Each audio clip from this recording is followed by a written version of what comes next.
अस्सलाम वालेकुम जी। इससे पहले लेक्चर में हमने डिस्कस किया है प्लैंक्स क्वांटम थ्योरी के मेन पोस्टुलेट्स क्या थे, उसकी डेरिवेशन कैसे थी, उसने कौन से फार्मूलाज ड्राइव किए थे। नेक्स्ट हमने वर्ड वहाँ पे जो हमने कहा था एमिट होती हैं द फॉर्म ऑफ वेव्स में, क्वांटाइज्ड होती हैं, वो स्पेसिफिक अमाउंट ऑफ एनर्जी होती है, पैकेट्स की फॉर्म में वो वेव्स होती हैं वो एमिट या एब्जॉर्ब होती हैं। उन वेव्स की कुछ प्रॉपर्टीज़ हैं, कुछ टर्म्स हम यूज़ करते हैं, फ्रीक्वेंसी, वेवलेंथ, वेव नंबर। हम इनको वन बाय वन डिस्कस करते हैं कि क्या क्या होते हैं ये frequency, wavelength and wave number के बारे में हम देखेंगे। पहले हमारे पास फ्रीक्वेंसी किसे कहते हैं। अब फ्रीक्वेंसी की डेफिनेशन को हम देखते हैं। फ्रीक्वेंसी की डेफिनेशन में है the number of waves passing through a certain point, the number of waves passing through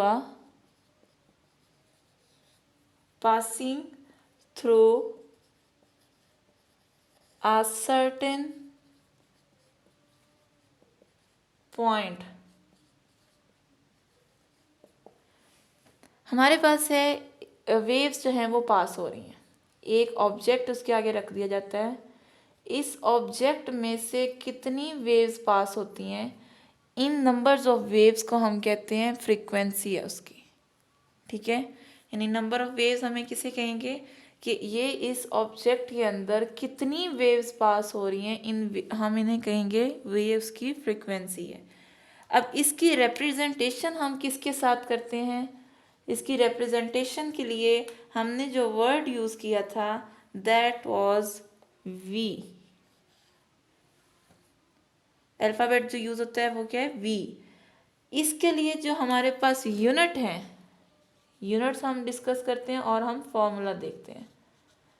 इसका यूनिट है पर सेकेंड या हर्ट्स, इसको हम पर सेकेंड या हर्ट्स में शो करते हैं। फॉर्मूला हम इसका पहले पढ़ चुके हैं, वो क्या है, ई डायरेक्टली प्रोपोर्शनल वी, यानी जिसको हमने E is equal to h v कर दिया था। ये प्लैंक्स क्वांटम थ्योरी में जो उसने फ्रीक्वेंसी यूज़ की थी, ये उसने रिप्रेजेंटेशन उसने यूज़ की थी, ये उसके यूनिट्स थे और ये उसने फार्मूला फ्रीक्वेंसी के लिए फाइंड आउट किया था। नेक्स्ट था हमारे पास वेव लेंथ। अब वेव लेंथ को समझने के लिए की डेफिनेशन तरफ जाने से पहले ज़रूरी है कि हम इसका समझें कि वेव लेंथ क्या है। अब वेव लेंथ जो है ये कोई भी एक वेव है, हर वेव का ये क्या होते हैं, एक अपर पॉइंट होता है और एक लोअर पॉइंट होते हैं। लोअर पॉइंट को हम बोलते हैं ट्रफ और अपर पॉइंट्स को बोलते हैं क्रस्ट। यहाँ से यहाँ तक एक वेव बनेगी या फिर वन ट्रफ से सेकेंड ट्रफ तक एक वेव है, तो हम कहते हैं distance between two adjacent crust. यहाँ से ये क्रस्ट, इसके आगे वाला ये क्रस्ट, इन दोनों का जो डिस्टेंस होगा यहाँ से यहाँ तक की है वो एक वेव बनती है। अगर इन केस हम ट्रफ की फॉर्म में लेते हैं तो यहाँ से एडजेसेंट ट्रफ इसका ये है, तो इसको हम कहेंगे एक वेव है ये। तो इसका क्या डेफिनेशन हम लिखेंगे, the distance between two adjacent crust और ट्रफ, टू एडजेसेंट क्रस्ट और टू ट्रफ,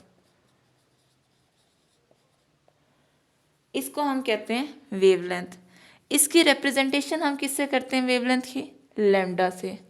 यूनिट कौन से हम इसके लिए यूज़ कर रहे होते हैं, हमारे पास इसका यूनिट होता है पीएम, एनएम, पिकोमीटर, नैनोमीटर, या फिर हम ये यूनिट यूज़ करते हैं इसका। नेक्स्ट इसके लिए जो हम फार्मूला यूज़ करते हैं, इसी से फार्मूला हमने ड्राइव किया था प्लैंक्स क्वांटम थ्योरी में। जो इसने फार्मूला यूज़ किया था E is equal to h v के थ्रू, यहाँ से v की वैल्यू फाइंड आउट की थी, वो आई थी E is equal to h c over lambda. तो अगर हमें लैम्डा फाइंड आउट करना है तो हमारे पास क्या हो जाएगा, एच सी ओवर ई। ये हमारे पास लैम्डा यानी वेव लेंथ के लिए आ जाएगा। हमें अगर प्लैंक्स कांस्टेंट हमें पता होता है, c हमें पता हो वेलोसिटी, और e वेव की एनर्जी भी हमें पता हो, तो हम वहाँ से उसकी फाइंड आउट कर सकते हैं कि उसका कितना वेव लेंथ थी उस वेव की। नेक्स्ट हमारे पास जो टर्म यूज़ होती है वो है वेव नंबर। अब वेव नंबर को समझने से पहले, इसकी डेफिनेशन की तरफ जाने से पहले समझ लेते हैं क्या होता है। अब वेव नंबर यानी कि इस तरह आप कंसीडर करें कि एरिया कोई लेंथ ले लें। अब लेंथ 1 मीटर में भी होती है, सेंटीमीटर में भी होती है। मैं सपोज करती हूँ 1 मीटर में एक लेंथ ले लेती हूँ। अब इस 1 मीटर के अंदर कितनी वेव्स पास हो रही हैं वो उसका वेव नंबर होगा। अब यहाँ से लेकर ये अपर पॉइंट के यहाँ तक एक वेव है, या यहाँ से लेकर यहाँ तक सेकंड वेव है, ठीक है। लेकिन अगर मैं in the form of crust की फॉर्म में ले रही हूँ तो यहाँ से यहाँ तक दूसरी वेव है 1 और 2, यानी इस 1 मीटर के अंदर कितनी वेव्स पास हुई हैं? 2 वेव्स पास हुई हैं। सो यहाँ पे इसकी जो डेफिनेशन आएगी वेव नंबर की, वेव नंबर की हम डेफिनेशन क्या लिखेंगे? The number of waves passing through या प्रेजेंट, हम यहाँ पे वर्ड लिखेंगे प्रेजेंट होते हैं या पासिंग के बजाय यहाँ पे अगर आप प्रेजेंट का वर्ड लिखें तो ज़्यादा बेहतर है। प्रेजेंट होंगी इन पर यूनिट। अब यूनिट कोई भी हो सकता है, जिस यूनिट में वो मेजर करना चाहते हैं, सेंटीमीटर में लेना चाहते हैं या मीटर में लेना चाहते हैं, तो वो उस यूनिट के अंदर कितनी वेव्स आएंगी, नंबर ऑफ वेव्स, वो टोटल क्या कहलाएंगी? Wave number. इसकी रिप्रेजेंटेशन हम किससे करते हैं? प्लैंक्स ने इसकी रिप्रेजेंटेशन की है वी बार से। इसके लिए जो यूनिट उसने यूज़ किए हैं कि कौन से यूनिट्स हम यूज़ करते हैं इसकी रिप्रेजेंटेशन के साथ? पिकोमीटर पर पिकोमीटर, पर सेंटीमीटर, या हम per metre word per unit use करते हैं। ये उसके यूनिट्स थे।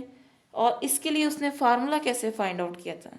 फार्मूला देखें, यही फार्मूला उसने E=hc/λ जब उसने यूज़ किया था, तो यहाँ से हमने कहा था E=hc, अगर 1/λ कर दें तो ये 1/λ किसके इक्वल था?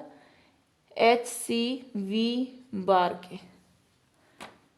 तो ये थी 3 प्रॉपर्टीज़ या 3 जो हैं हमने टर्म्स यूज़ किए हैं।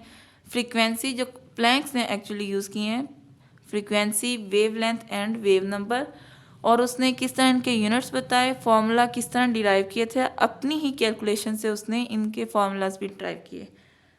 अब हमारे पास 3 तरह के रिलेशनशिप आए हैं। जो एनर्जी डायरेक्टली प्रोपोर्शनल है फ्रीक्वेंसी के, एनर्जी इन्वर्सली प्रोपोर्शनल है लैम्डा के। यहाँ से आप क्या निकाल सकते हैं?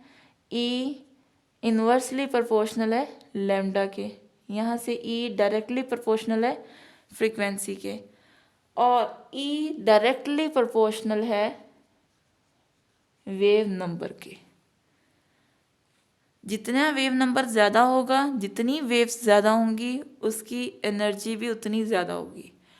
जितना वेव लेंथ कम होगा उसकी एनर्जी ज़्यादा होगी, एंड वाइस वर्सा।